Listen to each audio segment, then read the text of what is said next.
welcome back, everyone. Just thought I'd share some thoughts based on what we've seen in the excellent talks so far, and also I'll provide a little bit of a physics perspective on the possible existence of Ricci-flat metrics of generic holonomy in the compact setting. So very much continuing in the theme of the two talks from today. So that's the basic question. Can you have a Ricci-flat metric of generic holonomy on a compact manifold? I'll remind you that the splitting theorem says that the compact manifold, which I'll call capital M and will have dimension small n, is locally isometric to a product where the m's with superscripts di are simply connected compact manifolds that have Ricci-flat metrics. So you have those factors, and then you also have flat factors. So that will just be some torus. So because of that, one can reduce the basic question to the simply connected case. And so that becomes the question. As already mentioned, there are no known counterexamples.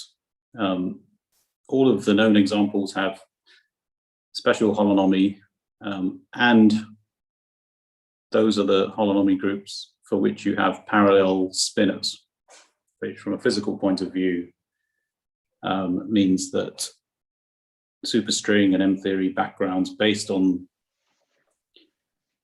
those manifolds as models of the extra dimensions have this physical symmetry called supersymmetry that relates bosons and fermions. I'll just say a few things about topological obstructions. So there are various kinds of topological obstructions. In 4K dimensions, you can use the Lignerovich formula for the square of the Dirac operator, which tells you that in the Ricci-flat setting, since the scalar curvature vanishes, that Dirac zero modes, harmonic spinors, are actually parallel. And that can only happen if the metric has special holonomy.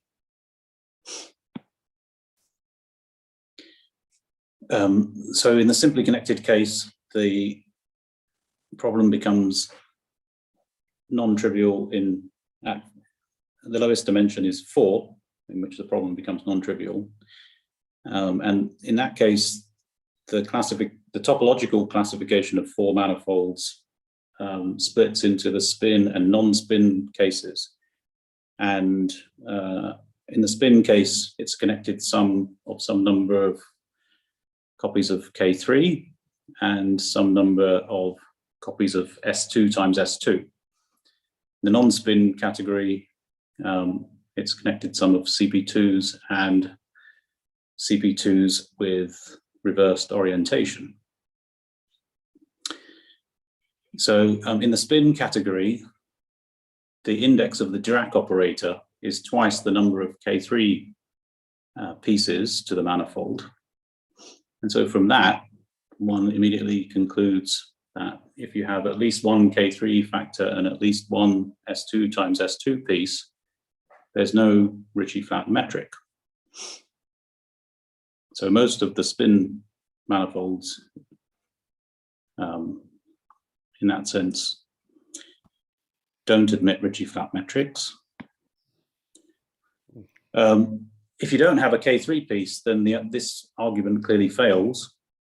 So you have a have questions like, does S2 times S2 admit Ricci-flat metrics? That would be a really important question to try to answer. In the non-spin case, you can use things like the Hitchin-Thorpe inequality to rule out Einstein metrics when the number of CP2 bars is much bigger than the number of CP2s.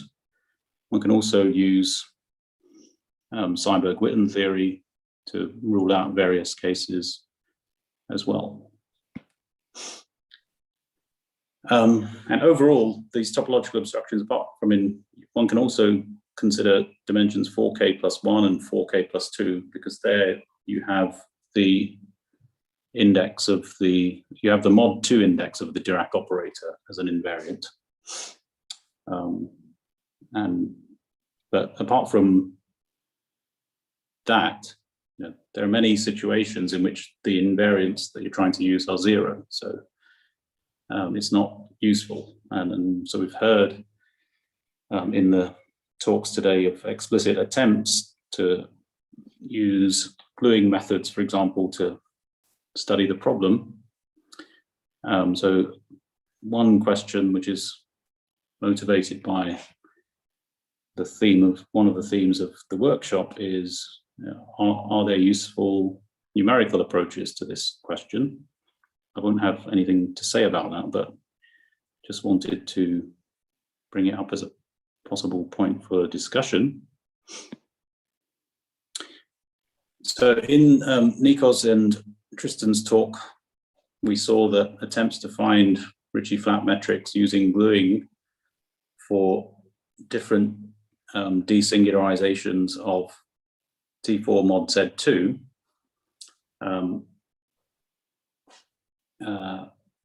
well, we saw the various obstructions that were described in the talks and in the papers.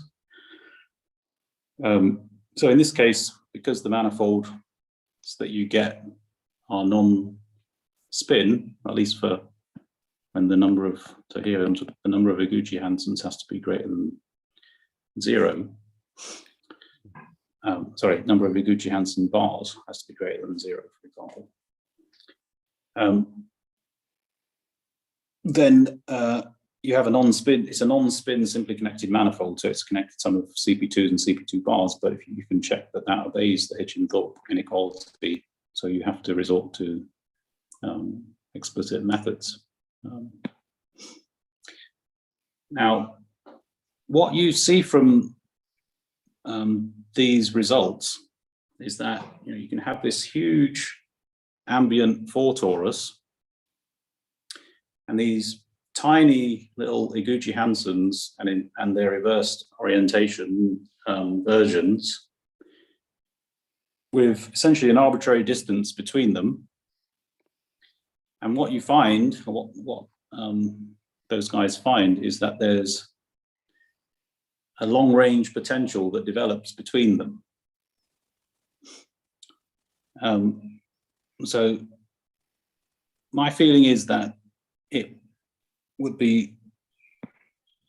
could be interesting to try and understand if there's some more general intuition or possibly physics which could give deeper reasons for why such metrics could never be Ricci-flat if you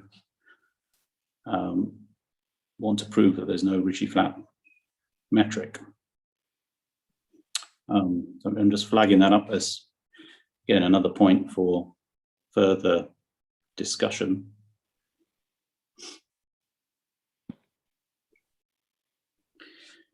Some comments and questions about such investigations. I think it's fair to say that it would be good to investigate further examples, both in the local and compact cases. So a nice possible local model to study local version of the T4 mod Z2 would be R3 cross S1 mod Z2, where you could then glue in, there you have two orbifold points, and you could consider different orientations, opposite orientations for the two Iguchi-Hansens that you're gluing in. And also one can come up with ALE versions. That's something that Claudio Arezzo and Nikos and I are currently thinking about. And also one might be able to find higher dimensional compact generalizations to investigate. It's another thing that we've been thinking about trying. That'd be good to hear if anyone's got some ideas about any of these.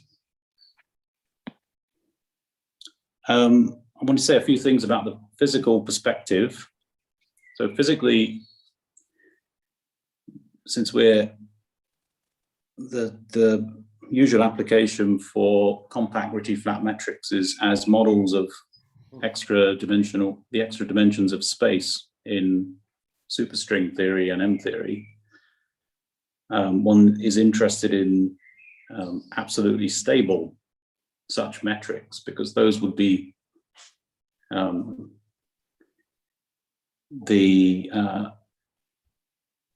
those would correspond to the absolute vacuum states of the system.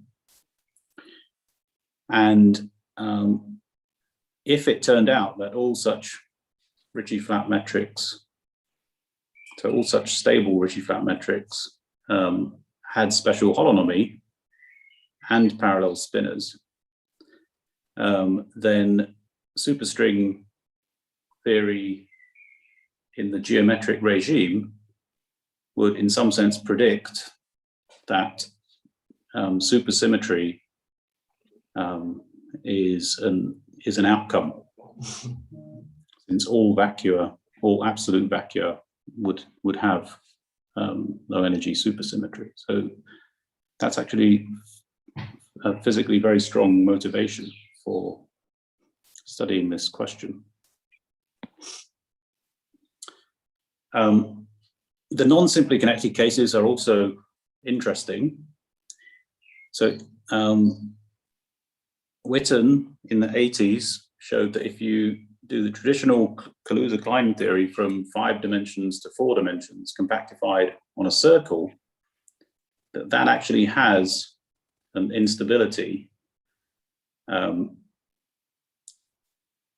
if you look at the spin structures on the solution that describes the instability, then the spinors are actually anti-periodic around that circle. One can try and investigate higher dimensional tori and smooth finite quotients of higher dimensional tori. And for compact orientable spin 3 manifolds, Ricci flatness implies flatness. And so I looked at that question a couple of years ago, and it turns out that all spin compact flat 3 manifolds without parallel spinors have a kind of generalization of Witten instability. Actually, in my paper, I was able to establish that in all 26 out of 27 cases, and the exceptional case was later proven by this group of authors. But there are questions about, I mean, this question can also be asked, for arbitrary high dimensional compact flat manifolds. In the non-flat, non-simply connected case, one can consider a simply connected Ricci-flat manifold of special holonomy with parallel spinors, which has a freely acting finite isometry group, gamma, but gamma does not preserve the parallel spinors. Simplest example of that would be considering free quotients of K3 surfaces by involutions, so-called Enriquez surfaces, and that's so we know that will, so Enriquez surfaces have the Ricci-flat metric inherited from the K3 surface. It's not a generic holonomy metric, but it is in U2 as opposed to SU2. So what happens in this case, and here one would hope to find a generalized Witten, these things are sometimes called bubbles of nothing instabilities.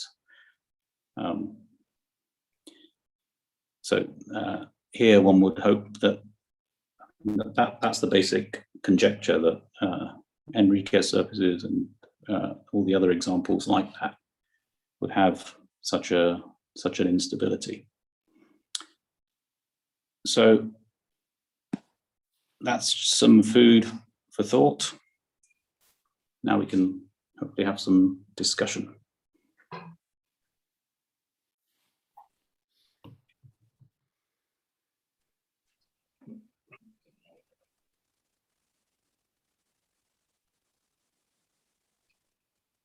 Hi, Mike. Yeah, hi. Well, let me ask about numerical things, and let me just throw out the same kind of idea we spoke about on Tuesday. I mean, suppose we were interested in metrics on S2 cross S2. Well, we could embed that in R3 cross R3, in the obvious way. And we could represent functions as restrictions of polynomials of, some degree on R3 cross R3. And we could just naively take components of the metric and represent each one of those as a function. And then we could look at, for example, integral of Ricci squared or something, where, the Ricci-flat guys are 0. And of course, there are many more critical points of a functional like that, but at least we have something that contains the, the Ricci-flat metrics. And then that I could imagine studying numerically and saying, well, I mean, again, a lot of work, but here is a big finite dimensional space of metrics. Here are the zeros of that functional. Here are the critical points of that functional, and so forth.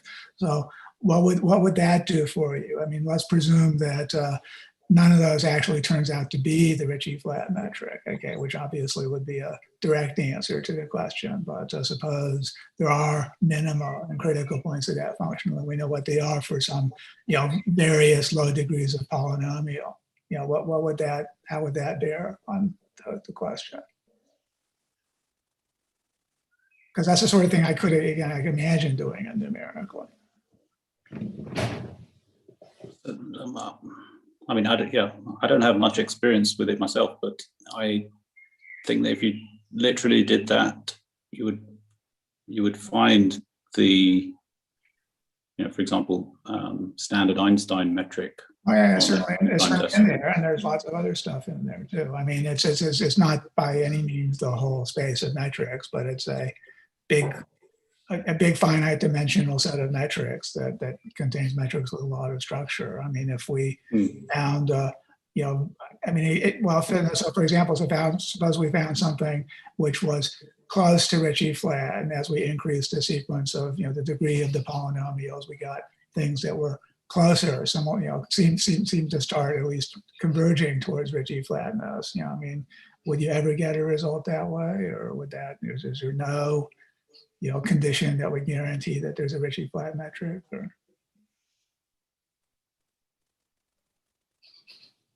it's really much more of a math question than a physics question.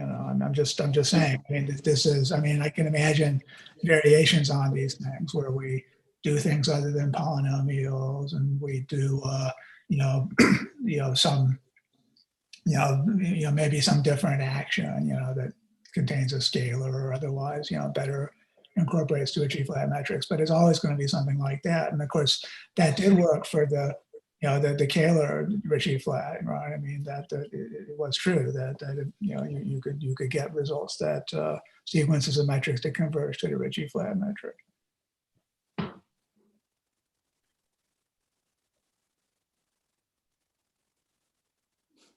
I feel that for the S2 times S2 case, one needs some further kind of idea, and analogous to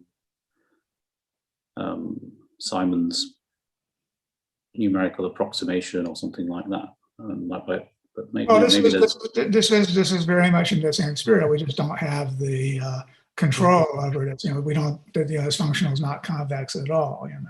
But still, it's the same ingredients producing a much more complicated structure. But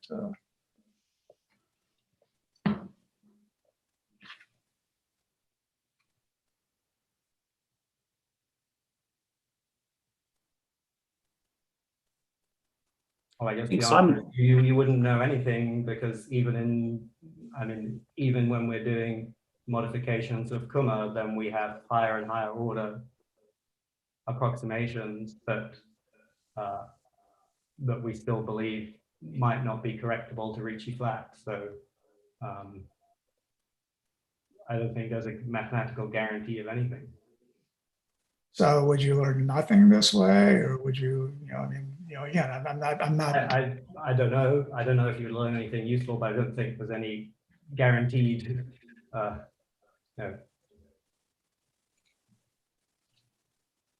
Okay, if that's the answer, then I would tend to say that the prospects for numerically addressing this problem are not so great. Because again, I can imagine, varying all the ingredients in what I said, but how does it address the issue? You wouldn't expect to find these things without some special reason. I mean, you'd expect to find Einstein metrics with some values of lambda. That would be reasonable. But one answer you could give me is to say, I don't think there is such a Ricci-flat metric. So the issue is to disprove its existence, which is obviously a harder thing. I thought to the extent there's any argument that there's such a metric, it's some sort of an unstable metric, like a saddle point in the space of, but I don't know whether such a thing exists. So you might tell me that it doesn't exist, and we need to do some numerical calculation that bears on that. Is that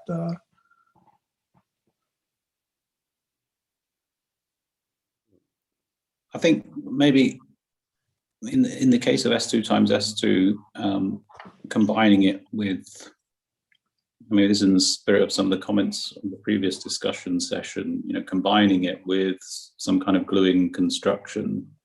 So just, to throw something out, in Tristan's talk, he had a gluing construction of metrics on S2 times S2 by desingularizing S4 mod Z2. Okay, in his case, he was looking at positive scalar curvature and obstructions to that. But you could imagine putting, a Ricci-flat metric in the bulk of S4 and gluing it to Iguchi-Hansen metrics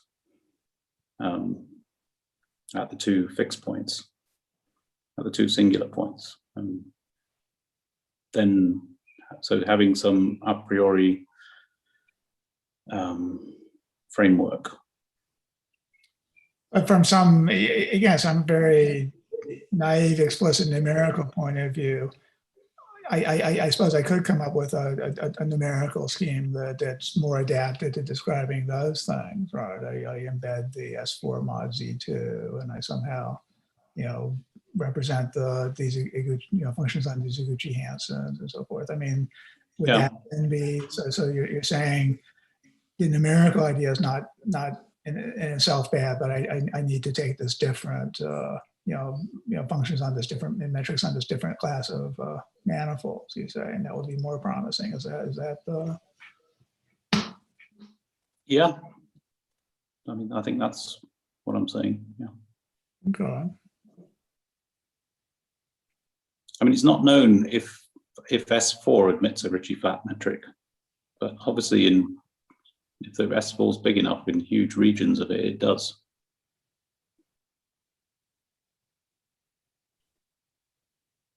But the problem is to put them together into something, and then with a S4 mod Z2 suitably resolved by Gucci-Hanson's, maybe one can come up with an appropriate gluing model that can be adapted. Yeah, well, you can do gluing numeric. models. I mean, that was what this original, in fact, this, original Hedrick Wiseman, metric on K3 used a gluing model, right? I mean, it was, the Kummer surface. And I think they did realize it by gluing together a flat, a toroidal part and a, C2, C2 part. So that's in principle doable. So, but then I would have the same question, if I could switch and base all my considerations on that, but it's still going to be some finite dimensional approximation to the space of metrics, and it will still be this kind of functional that's got not just the Ricci-flat, but a variety of other minima and critical points. But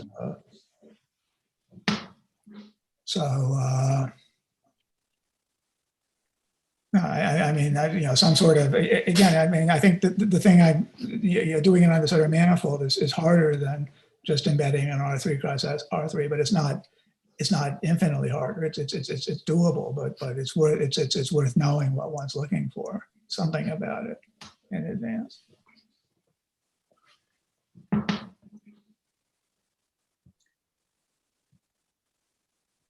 So again, we're presumably not going to literally find the Ricci-flat metric, right? So what are we looking for?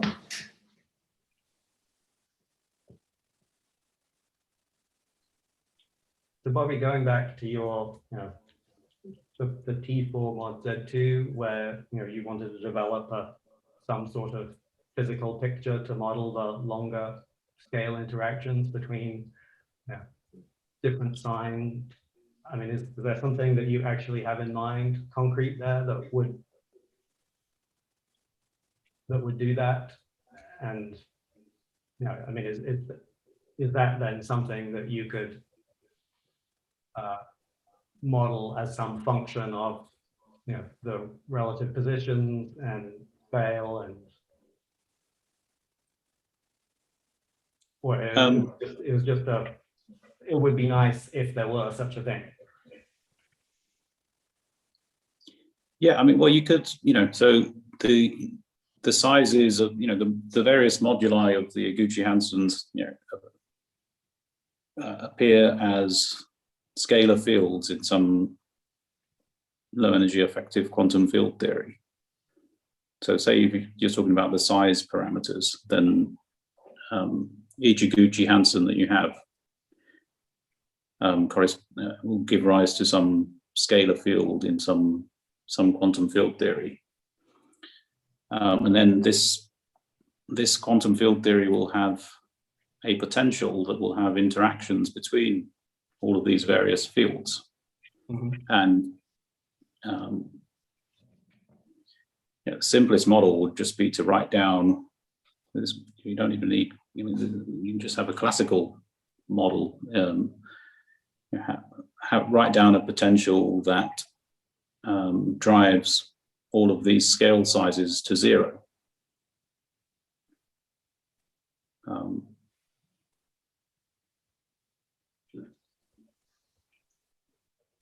Which would be the statement that, I mean, would be the field theory model for the statement that the only Ricci-flat metric with is the flat one.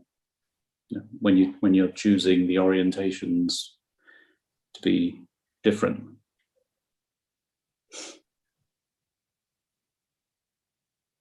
But the complicating feature of that is that when you consider the higher order terms in the Einstein equations, you'll get higher and higher order terms, presumably, in this potential. I mean, Tristan and Nikos can probably comment more on what sort of terms come out, but if they want to. Yeah, I mean these interactions of different equations and metrics.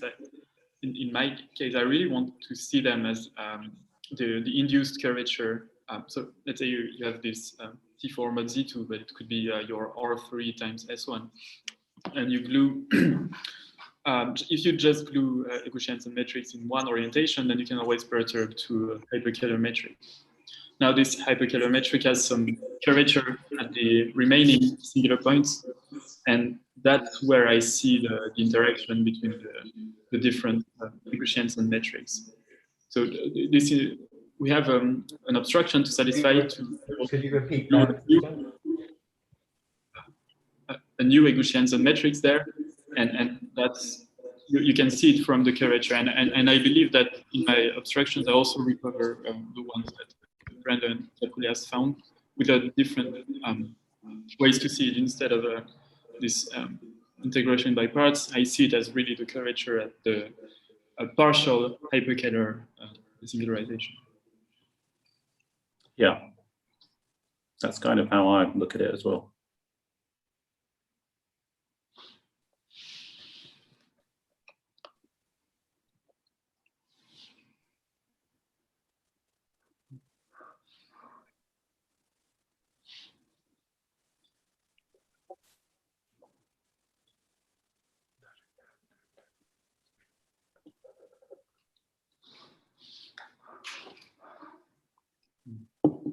And I think that in your R3 times S1 singularity, since you only have two singularities, the curvature induced by just one equation is invertible at the remaining singular point, and that should directly tell you that the obstruction is not satisfied. There is no kernel there, and so it should not be possible to make it Ricci-flat, and that's essentially my result about one equation metric in one orientation and the rest in the other one. That you have to make assumptions about what's happening at infinity as well, I guess. Right. Yeah. That's something. Yeah. If you keep it, I don't know, flat or maybe. Yeah. I don't know what would be the right asymptotic. Yeah. And yeah, I don't know what to say about the infinity. Right. That's a good point.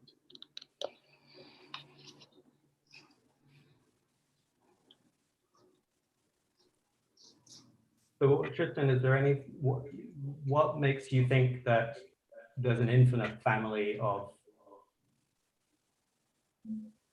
obstructions, that it's not, you know, at some stage it doesn't terminate? So, I mean, there is maybe just a finite number of them, and that would be the case if everything was analytic. In some sense, you can always reduce your analytic equations of zero, analytic function equals to zero to just that of a polynomial. But in general, I mean, here we are just looking at we are looking at obstructions, but maybe they are redundant.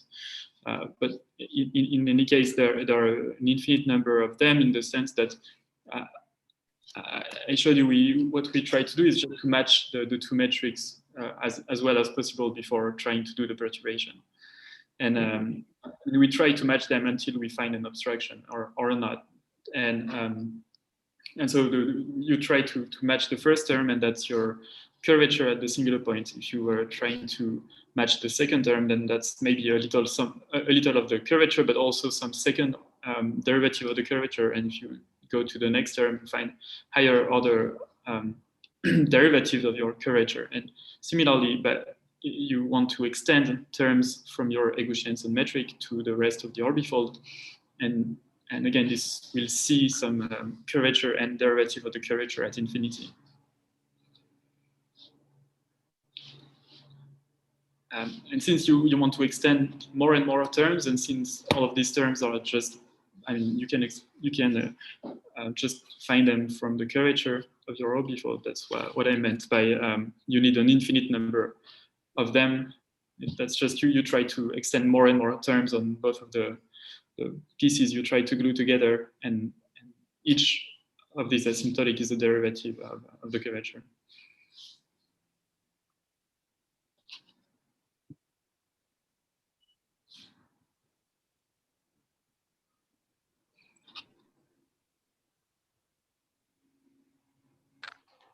Hi, can I ask a question for Tristan?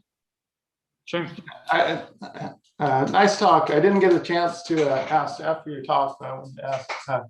So this new theorem you said is coming out soon. Sounds really remarkable. You said S4 mod Z2 cannot be resolved by anything. And you use the Picard-Hein renormalized volume. So that was this Laplacian of U equals 8. You take the traceless Hessian. But you can do that for any group gamma, can't you? No, so I mean, I don't know. The problem with higher groups is that I should, if it's something else than Z2, then I have to deal with trees of singularities potentially, and I cannot do it. At some point in my proof, I really need that the moduli space of the Ricci-flat metrics I'm gluing is analytic, and I know it for, I mean, we know it for smooth metrics, but we don't know it for trees of singularities, or at least I don't know it. All right, what if you assume that, say there's just one bubble, no tree? There is one bubble, that's true, you're right. It works with just one, we find the same obstruction. Oh, okay, let's see, that's.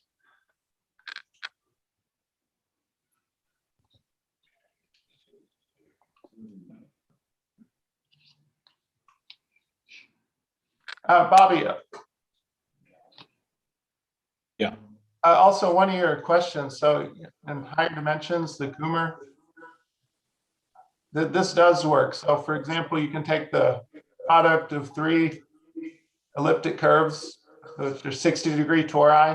Those have an involution of 3, and then the product has a Z3 action, and you get 27 singular points, and you can glue on these Calabi metrics, which live on minimal resolution of C3 mod Z3. There's these Calabi ALE metrics. So, and so this is known to work. So this was done by Peng Liu in 1999.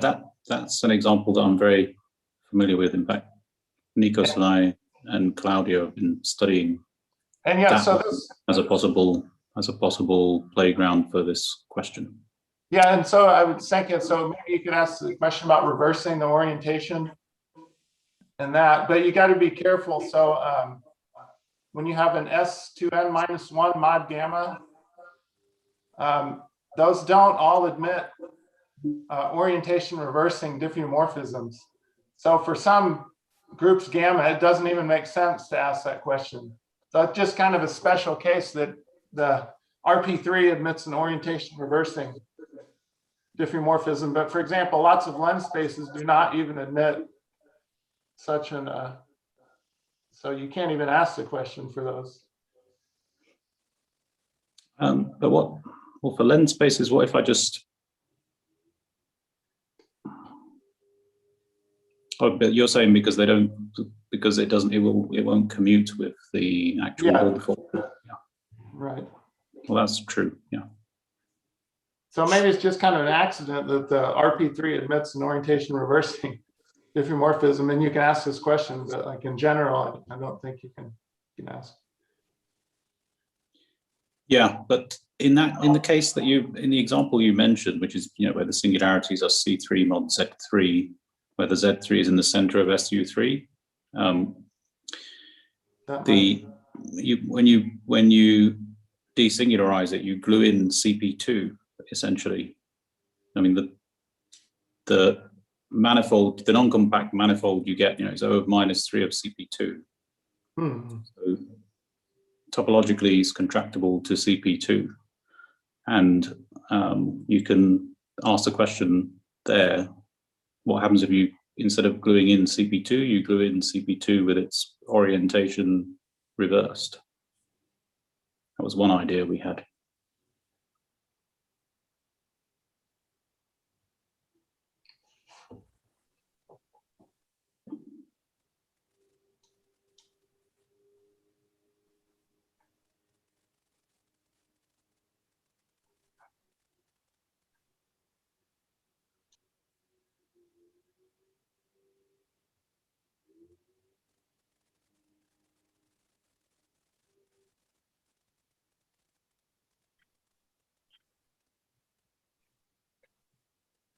But yeah, I mean, that model I'm aware of, but it'd be good to come up with some other ones as well. Kuma type things.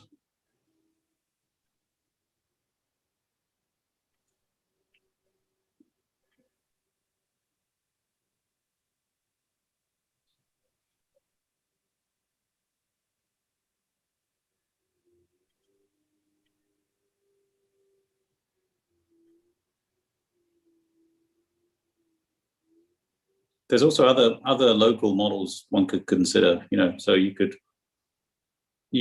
take multi-center Gibbons-Hawking metrics, say ALE ones or even ALF ones,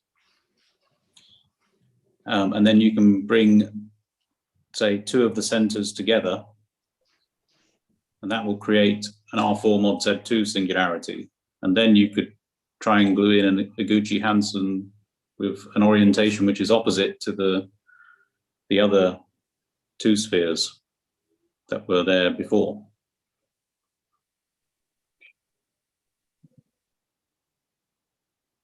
Yeah, so you can try, but the problem is you expect, I mean, if it would be possible, you'd expect moduli, right? But to be able to hit it by a gluing argument, you kind of need discrete, because this is a self-adjoint gluing problem. So you could never prove it exists by gluing methods if there's moduli. That's the problem. Can you explain that again? I don't know. Yeah. Because it's a self-adjoint gluing problem when you set it up just for gluing Einstein metrics. So you have kernel if and only if there's co-kernel. Yeah. So you'd like to use the implicit function theorem, that you can only hit it if there's some discrete. Well, in the non-compact case, you might just end up showing that there is a Ricci-flat metric. So this would, be an attempt to construct a non-locally Kähler ALE. Yeah, my point is you couldn't prove it by gluing just for the Einstein equations. You have to make some kind of restricted gluing problem, maybe some other kind of condition. I mean, I don't know what it would be. Yeah. But something like it was mentioned, this phenomenon was mentioned earlier. It's like in what Chen, Lebrun, Weber to produce an Einstein metric on CP2 blown up at 2 points. So they switched to the problem looking at extremal Kähler metrics, and that's an unobstructed gluing problem. You can prove a family of those, and then they prove for large gluing parameter, then they can hit an Einstein metric using a compactness theorem. So you need to set this up as some unobstructed gluing problem, some special subcase where you can glue and then hope maybe for some large parameters you could hit it if you had some kind of compactness theorem.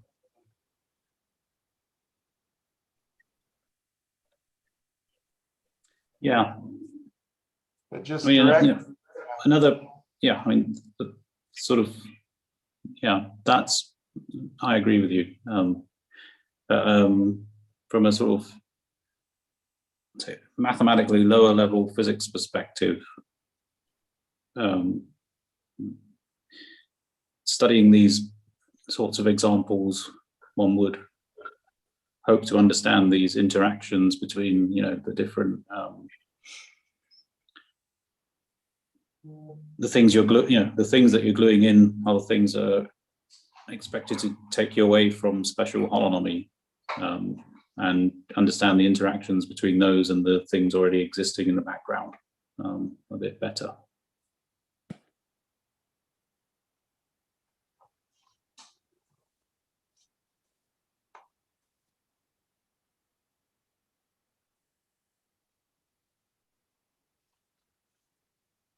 The point of view of finding examples where one could do gluing constructions, it might be interesting to think of coupled equations in which you have maybe a Yang-Mills field and a metric.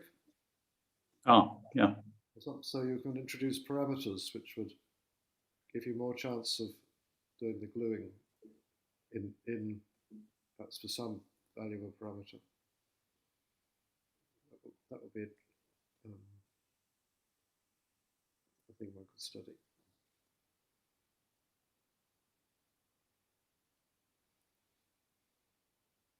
So do you mean that you would glue two metrics on which you have also a Yang-Mills field and try to glue the metrics and the fields together? Or?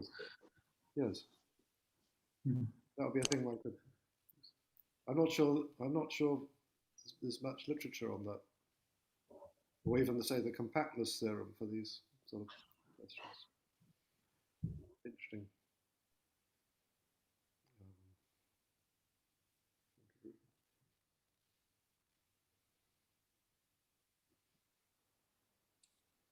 Yeah, that sort of reminds me of, for example, that if you're doing the question of generic holonomy, Ricci-flat could presumably have some sort of dual interpretation in heterotic string theory, where you have the metric and the Yang-Mills fields.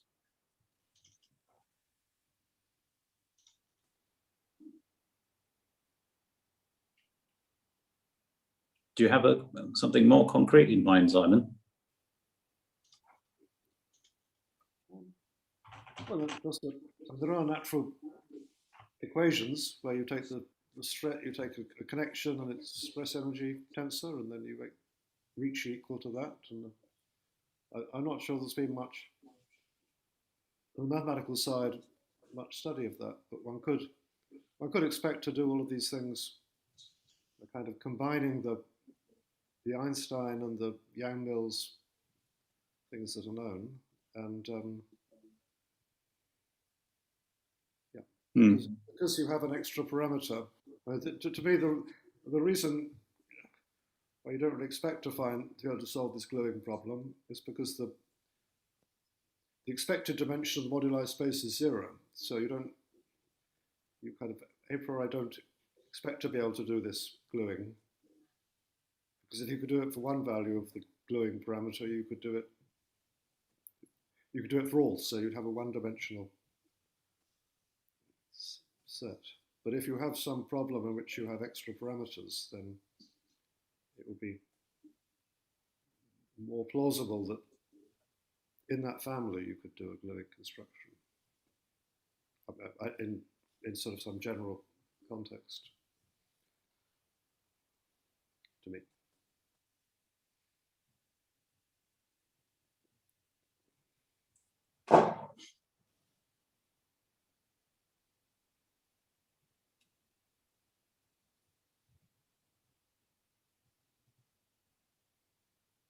Oh, Simon, do you see any, I mean, you mentioned Taub's self-dual metrics gluing, but is there any more metric analog where you could imagine some freedom, your freedom is not to be on a fixed manifold, but to be repeating some operation some number of times Ah, yes. That might be, I mean, I remember Nikos had those constructions of minimal surfaces or constant, those kind. I mean, you know much more about it than I do, but you have some other thing that you do many times, as far as I remember. Is that right, roughly? You take these long sort of bracelets and things that are glued together. Yes. So maybe if there was some way of doing that in the Romanian context, that would be interesting. Joel Fine did some construction to get negative Einstein metrics with some knot surgery, and that had a discrete parameter in it, and they were able to produce. Right. That this just appeared in JAMS. Discrete parameter. Yeah. Yeah, so I think the answer, yeah, it's been done in the negative case, but not in the positive. That might be the way to go, to find somewhere where you have a discrete parameter which you can make large. Yeah, so I mean, like in the extrinsic geometry one, like what Nikos briefly mentioned, for like special Legendrian surfaces in the 5-sphere, then there's a family of one parameter family of cylinders that has symmetry, but then the typical one of those does not close up to give a torus, but it does for a sort of set of rational parameters. And then you can take that close to some limit where they all look like a union of spheres, but the number of spheres changes, and then the neck size goes to 0, but there's only a discrete set of neck sizes that's possible. But I don't know, I've never thought about the intrinsic analogs of that. Yeah. But I mean, in that case, then again, we do have a sort of index 0 gluing problem, but it's more rigid because you're only allowed discrete neck sizes. So.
Sorry, Simon, am I interpreting your suggestion incorrectly, but or not? So if I study the sort of coupled Einstein-Yang-Mills equation, say on a compact 4 manifold, and then I look at anti-self dual connections to solve the Yang-Mills equation. No, well, not necessarily. I mean, those are probably the solutions you might know about, but you could take other solutions. But the metric that I'll get is going to be, the actual solution for the background metric is going to be, satisfying the Einstein equation with non-zero stress tensor. Yes. Yeah. That's what I had in mind. Yeah. But then you vary. Yeah. So then,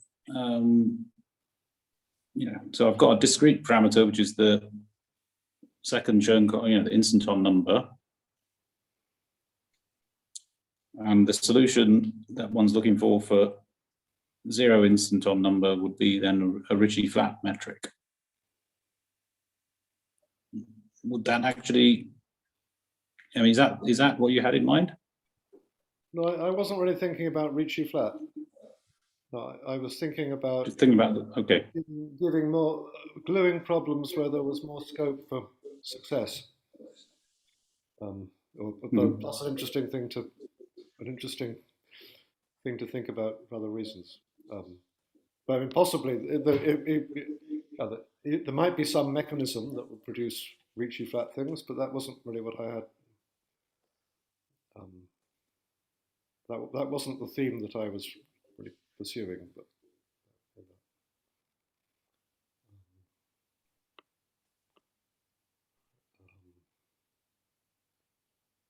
yes, I mean, in fact, if you could, I forget how it goes. I think the stress, is that right? If it's actually an instanton, then the stress energy tensor vanishes. Is that right? Something like that.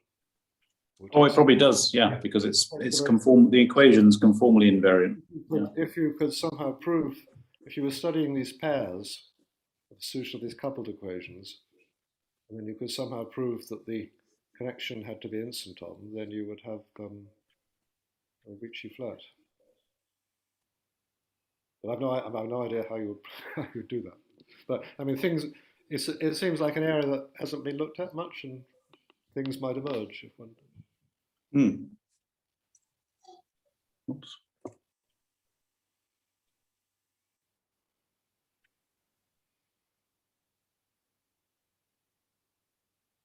I mean, well, that's it. You can put spinor feet. You can put other stuff in as well, as you know.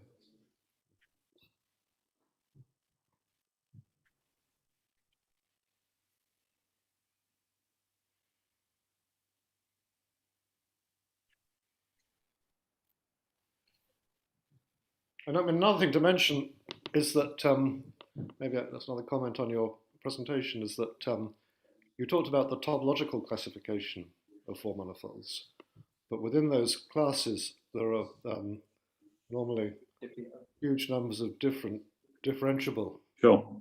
Yeah.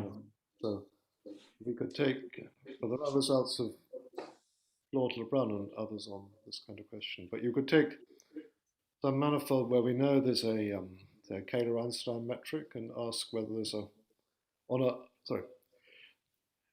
we could take some topological manifold.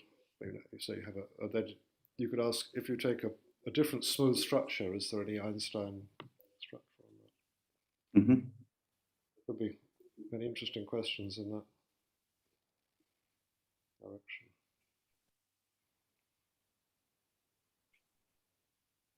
For example,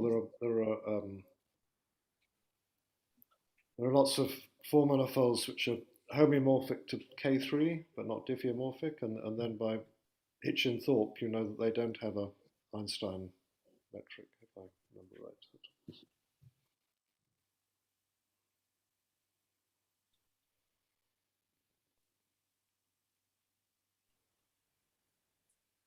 So I don't know of any examples of any four manifold that has an Einstein metric in more than one smooth structure. Or are there? I mean, for compact. No, I don't. Well, let's see.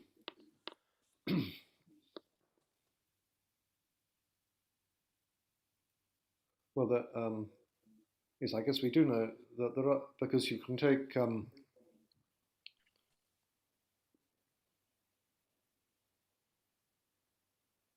yes, you can take different complex surfaces, which are. So if you take, if I remember right, something like the complex projective plane and blow up 8 points, then that has a Kähler-Einstein metric with positive Ricci curvature. but it's homeomorphic but not diffeomorphic to a surface of general type which has got a Kähler-Einstein metric of negative Ricci curvature. Oh, really? I think that's the.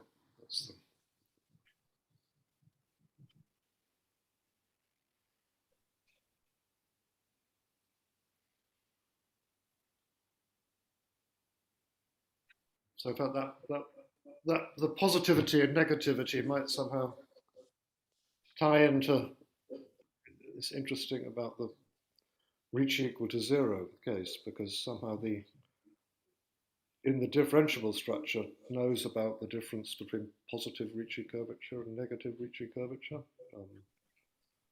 So maybe thinking along that lines, you would see you couldn't have 0 Ricci curvature or something like that. Might. How does one prove the result that you mentioned? Sorry, how does the result that you mentioned about this having positive and negative for different structures? Yes. How does one prove that? Well, they're distinguished by instanton invariance or Seiberg-Witten invariance. I think the actual result I mentioned is probably Dieter Kochik around about 1990 or so, using.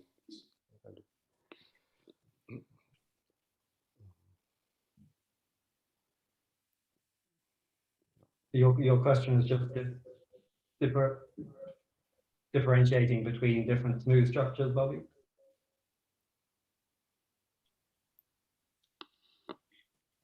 Well, it was more, how do you prove that you've actually got Einstein metrics for different smooth structures? Well, because he was just saying in one case it's a blow up of P2, then it fits within the work of Tian. And then if it's of general type, then it's already in Aubin, Yao, that you have a Kähler-Einstein metric with negative. Is that what you meant, Simon? Yes, that's what. So the subtlety is proving that they are not diffeomorphic. Mm-hmm. Okay, and then you detect that by a Donaldson invariant or Seiberg-Witten invariant or something. Roughly speaking, the first Chern class of a complex surface is a differentiable invariant. So, and since it's linked to the sign of the Ricci curvature, that might have some bearing on the question you're thinking.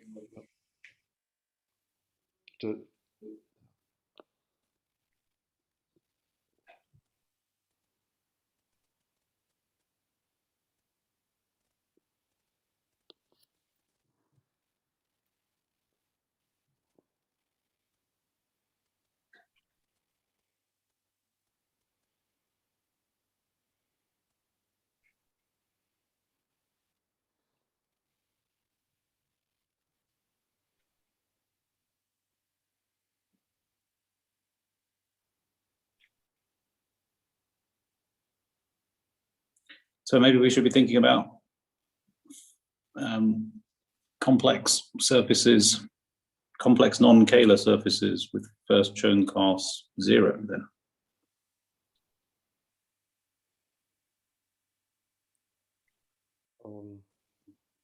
Sorry. They're all If, and that whatever they more or less know.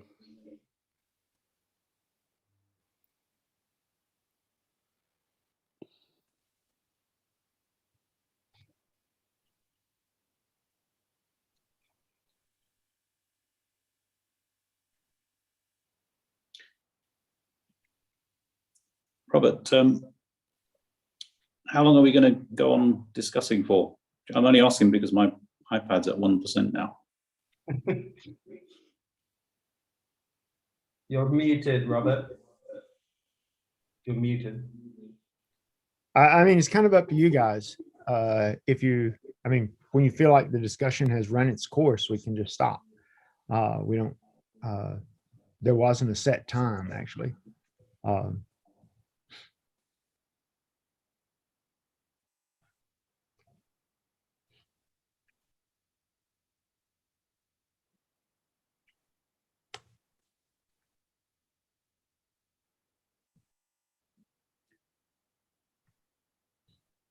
Maybe we can wait 30 seconds and see if anyone says anything.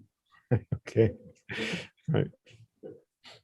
Well, I was going to ask Jeff and Tristan, after Jeff mentioned the Martin de Bourbon and Spotty stuff yesterday. So I guess, I mean, I knew the original Spotty Bourbon, I didn't know the later ones, the one where they have a, say, C2 mod gamma, but gamma is in UN, I mean U2, not SU2, and then they find sort of ALE, but with edge singularities along the exceptional set. Whether that was somehow useful in any way, you know, having something that had some controlled singularity but had some asymptotics was helpful to, I'm not sure what I had in mind exactly, but in the non, you know, having a singular Ricci-flat scalar thing was helpful at all for trying to compare what might happen or could be ruled out for generic holonomy ALE.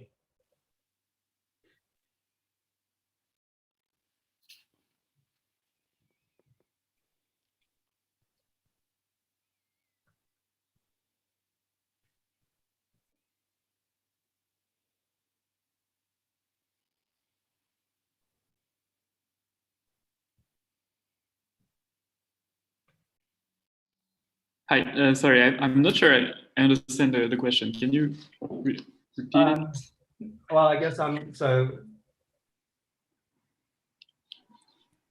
you know, if we were interested in knowing whether or not there was a, you know, ALE asymptotic to some finite gamma, that gamma is not in SU2, but so in the particular case where it is in U2, then what you do have instead is on the minimal resolution of that, then you have sort of ALE hypercalar, but the price you pay is that it's got edge singularities along the divisor of the exceptional set.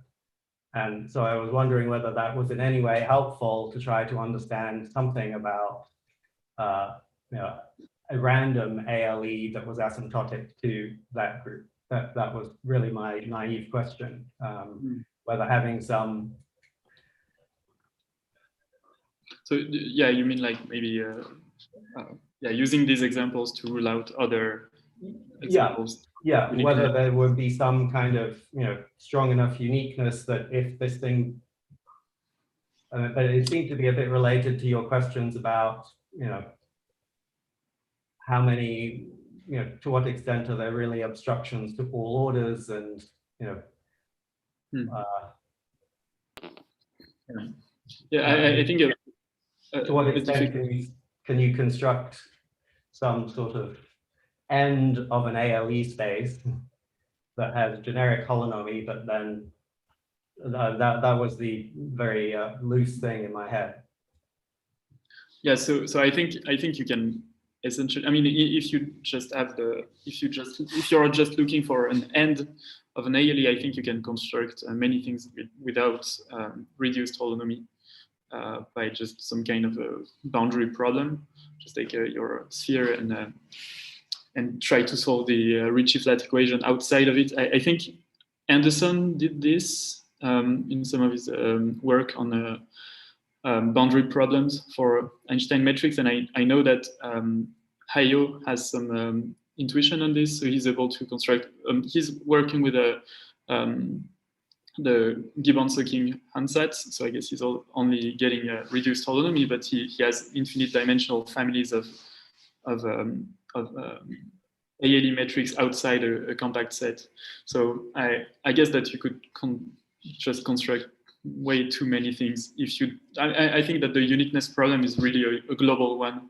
It really depends on what happens outside this ALE end, and that's why it's so difficult to say anything. Yeah, I mean, that's why I was wondering whether these things with a controlled singularity were maybe somewhere in the middle between just an end and. I see. No, that's very interesting. That could help definitely. Yeah, just my gut feeling would be maybe you could prove something under the Kähler assumption, but if you don't know it's Kähler, you can't prove anything. But one thing, just one comment about that paper. So what you could maybe use that for, that gives, if gamma is not in SU2, they get some Kähler-Einstein with some fixed edge cone angle. So you could maybe use that as a starting point for a continuity method, but for a scalar flat Kähler ALE metric. So start with air metric, but consider the deformation problem with the scalar flat equation. Then you may be able to smooth out expand the cone angle till you get 2 pi, and you may be able to prove there's scalar flat Kähler metrics that way. But not sure what else you can prove about Einstein with that. Yeah, no, this was more aimed at any kind of restriction on ALE in.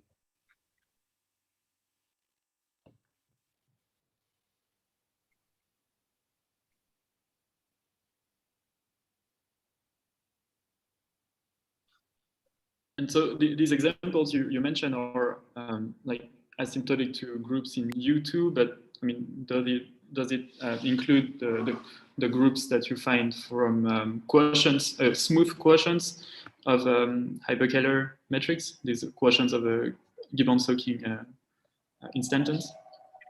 Yeah, then it's just it's only if you have some discrepancy that you have the edge cone. I see. Okay. I didn't know it would do anything from this.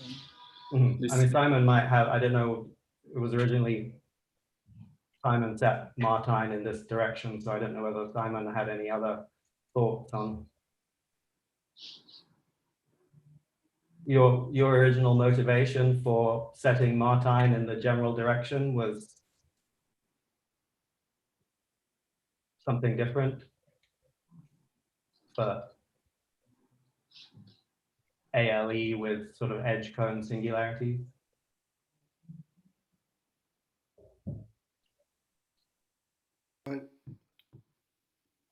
Didn't quite. Sorry, when Martine de Bourlon was your PhD student and you had him think about these sorts of problems, what was your original motivation? So these problems with cone singularities along divisors. Yeah. Yeah, the original motivation was to extend the kind of Cheeger-Colding theory to allow things with codimension 2 singularities.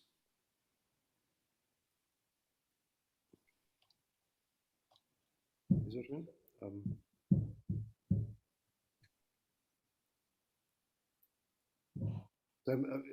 Yeah. Unless you can consider 4 manifolds with singularities along in codimension 2, and then you can try to do the whole theory of compactness and so on for those. So you're going to have bubbling with those things. Am I making sense? Yeah. Yeah. So you'd have your ALE bubble plus a codimension 2 singularity. Yeah. So at one time this seemed a crucial thing to do, but then we you circumnavigated that need. You didn't need that anymore. In the end, we found Yeah. another Yeah. approach, yes, so we didn't need it.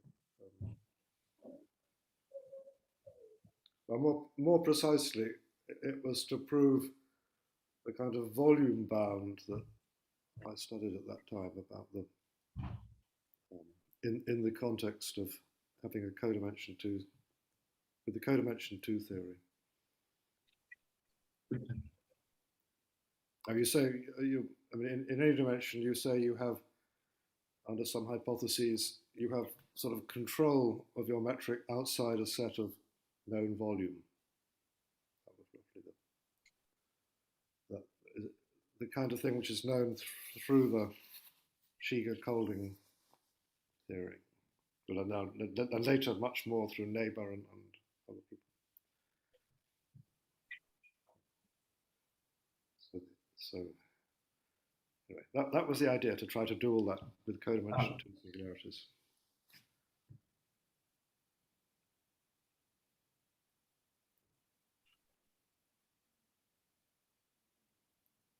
So it would still be interesting to do,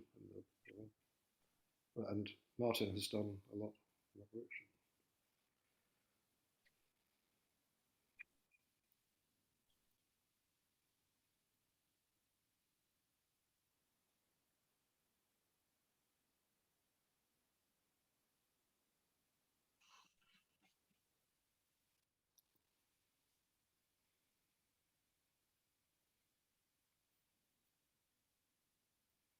Oh, I had one more question for Tristan.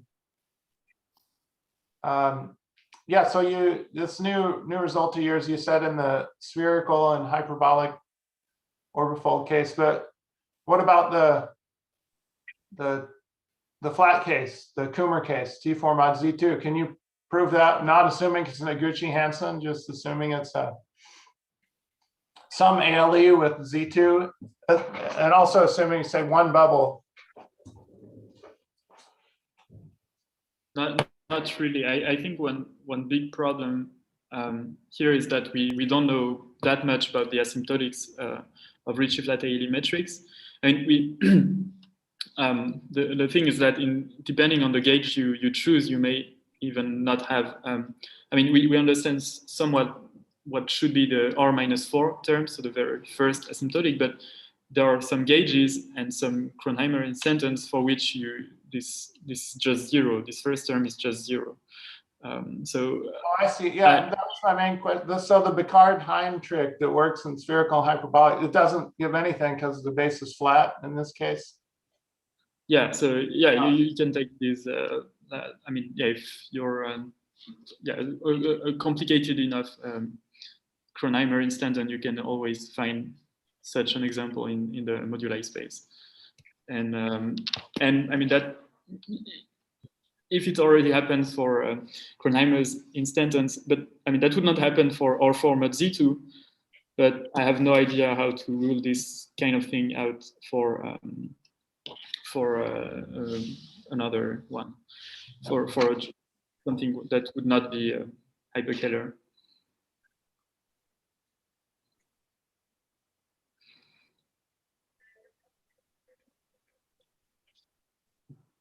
But I assume, I mean, in some sense, the Kronheimer's instance seem to have the least terms at infinity, because they only have terms they only have curvature, which is an anti-self-dual. And so I would assume that they are the least obstructed situation in any case. So I mean, I would have the same conjecture without this assumption, but at this point, I cannot prove anything. And so what's extremely important is that this renormalized volume is not zero. That tells you that even if your asymptotic may be zero at every first 20 orders or something, more than you could deal with, the first obstruction that comes from this rescaling of the metric, it always has a non-vanishing R⁻⁴ term. There is also always some variation of the veil curvature at R-6 order, and that's what I use. Sorry, could you just repeat that? Yeah, so from Bika and Hein new description of the infinity of a Ricci-flat metric, you cannot say that the first term after the Euclidean term in your expansion at infinity is non-zero. It could very well be zero in some nicely chosen gauge, but the deformation, the infinitesimal deformation coming from the rescaling of the metric, just as Capouleas presented this morning on Eguchi-Hansen, never vanishes. So its first terms is in R-4 and it never vanishes. And that's exactly what I use. That's from this term that we generally can show that, we show that it never vanishes. And this is where the abstraction comes from.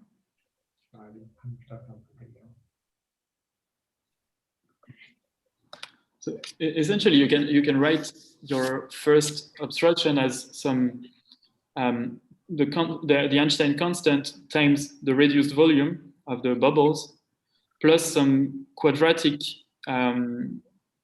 forms applied to the Weil curvature of the bubble and the Weil curvature of the orbifold. The asymptotic terms of their Weil curvature. And so if the two metrics are hyperkähler and are anti-self-dual, then the quadratic terms vanish and the Einstein constant vanish. And so you see that there is no first abstraction. But in the case of the sphere, it's the opposite. The Einstein constant is not zero. The asymptotic volume is not zero, but all of the Weil curvatures vanish. And so you're left with this asymptotic renormalized volume times the non-zero Einstein constant, and that's an abstraction.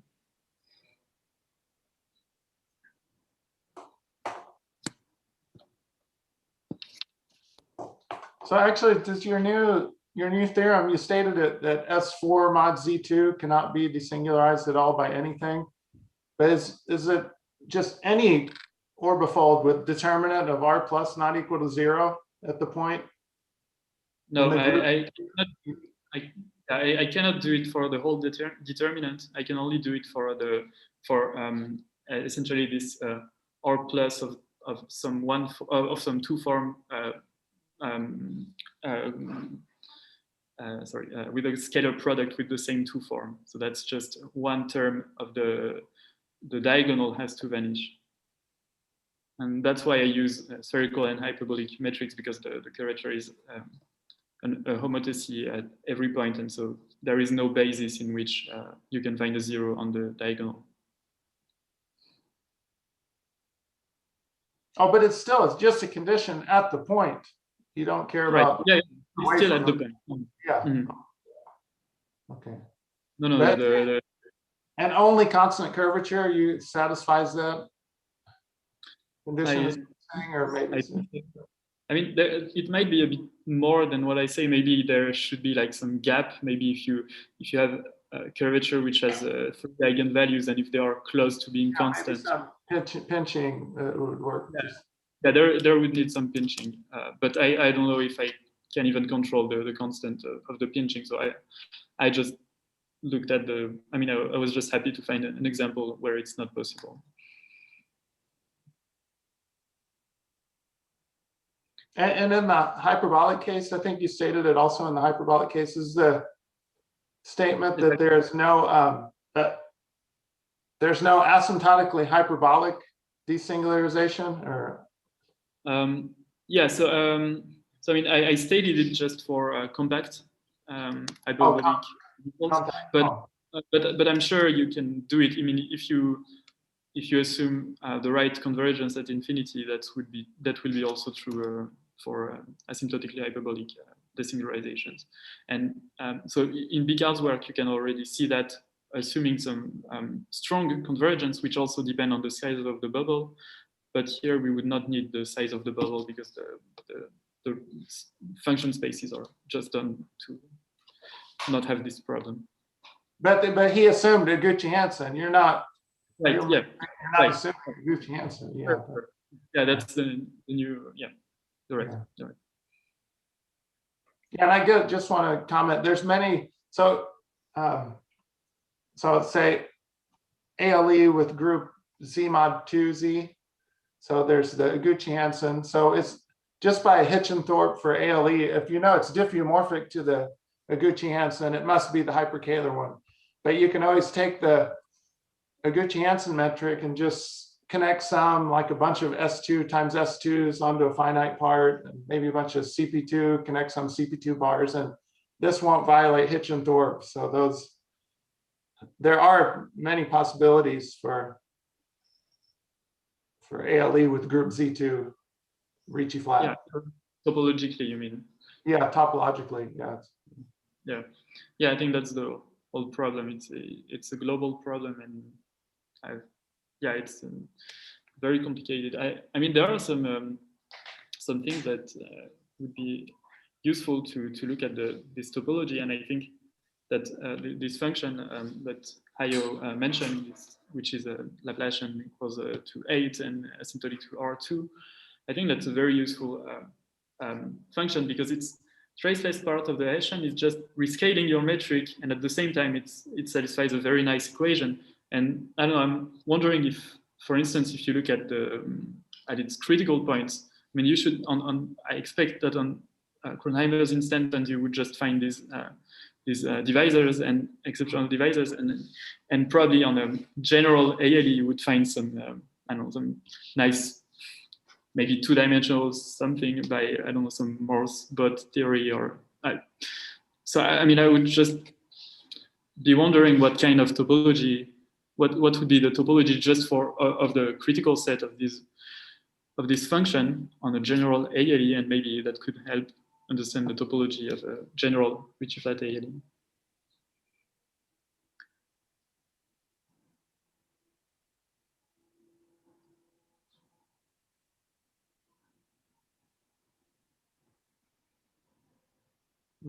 Yeah.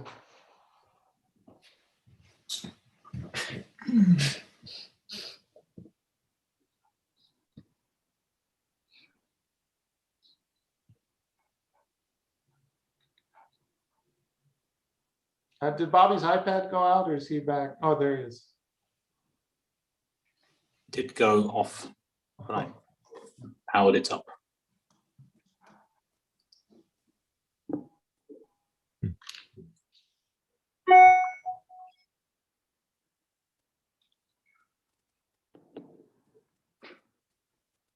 Yeah, maybe I'll just, maybe people are falling asleep already. I want to, I have just one more question.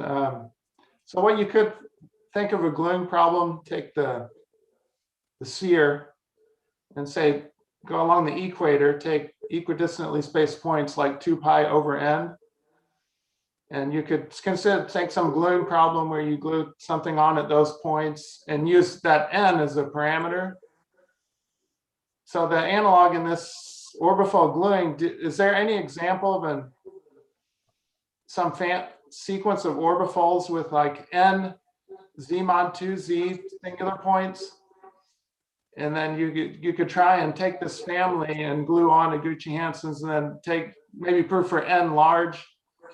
But I don't know, maybe that violates Hitchenthorpe. So maybe you'd have to maybe reverse some of the orientations of the Iguchi-Hansens. But I don't know of any example of an orbifold, like a family of orbifolds like that, with some nice increasing number of orbifold points. Do you, Bobby? Well, the thing that comes to mind are weighted projective spaces. Yeah, but those just have three orbifold Oh, points. you want like n points. Yeah, like maybe n points, and use that as an extra parameter. Oh, yeah. So there's a so you can construct weighted CP2s with weight PPQ by a sort of quaternionic Kähler quotient construction with 2 U1 isometries. And or maybe 3. But there's a natural generalization of that produces self-dual Einstein orbifolds, 4 orbifolds, where instead of a triangle connecting the 3 points in the weighted CP2 case, you get an n-gon. Oh, I see. So work case.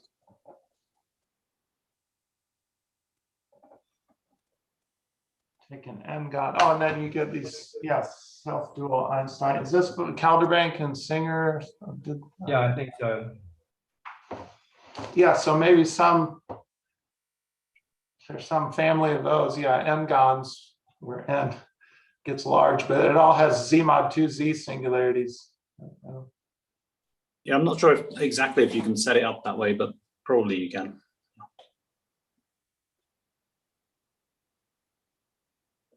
And so how would this number of increasing singularities help? Would you think? Well, maybe take n even, put half of Gucci-Hanson's, half of Gucci-Hanson reversed. So then it doesn't violate Hitch and Thorpe. Mm-hmm. And then maybe for n large, then there's a discrete Einstein metric for each n large, close to an approximate metric. Maybe those you wouldn't necessarily have moduli because we're taking capital N large. I don't know. Yeah, so yeah, if you just fix an n, maybe the Einstein metric is far away from the actual Einstein metric, but maybe it was n gets large, it moves in closer so that you can actually hit it with the gluing. Actually, that's exactly what happens in doubling. Exactly. Because you put a lot of necks, and that makes the interaction can overcome the background. Yes, yeah, I would like to add to my idea that the idea is from doubling. So thanks, Nikos.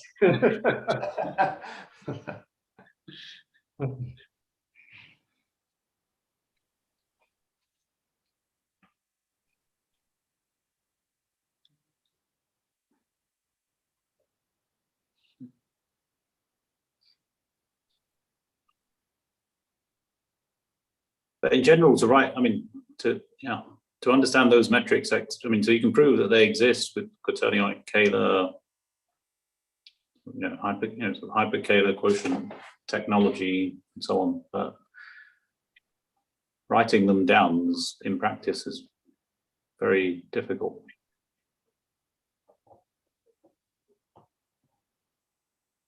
So one would want to, whatever gluing construction you had in mind, you'd want to try and incorporate it into the general framework without having to get super explicit somehow. Well, don't these come from some harmonic functions on hyperbolic space? Yeah. Just vaguely remembering that. So they're fairly explicit in terms of harmonic function. Those metrics are very explicit, you say? Yeah, I think they're fairly explicit. Oh, okay. I didn't know. I guess they do come from some quotient construction, but I thought that Calderbank Singer got them by this ansatz for this harmonic functions on hyperbolic 2 space. All right. Yeah, I wasn't aware of the work of their work. I think that was the main part, to show that everything arose that way. Where does this hyperbolic space come from, though? You write these as a Liberal, over hyperbolic space, and then the boundary has points on the boundary where the T2 action has fixed points, and then the segments on the boundary have circle orbits, the T2 action, and then you can write down. I mean, it comes from, well. Okay.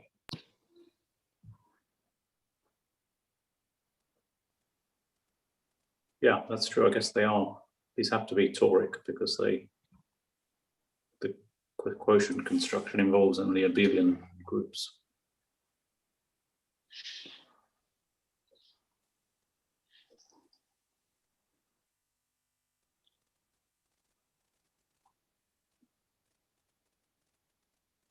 Yeah, and there's some condition on the weights, on the boundary, the weights of the action, that you can tell what type the orbifold singularities are from those weights. So I guess you could conceivably construct examples with lots of Z2 singularities. But anyway, thanks for pointing that out, Bobby.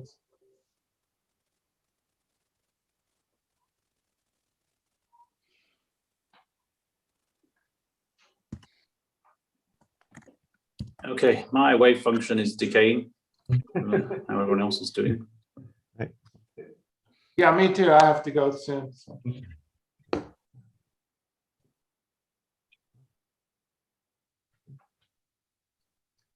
So thanks a lot, everybody, for nice discussion. Thank you, Bobby, for leading it. So, Thank you. See you tomorrow. Yep. yep. All right. See you tomorrow. Tomorrow. All right.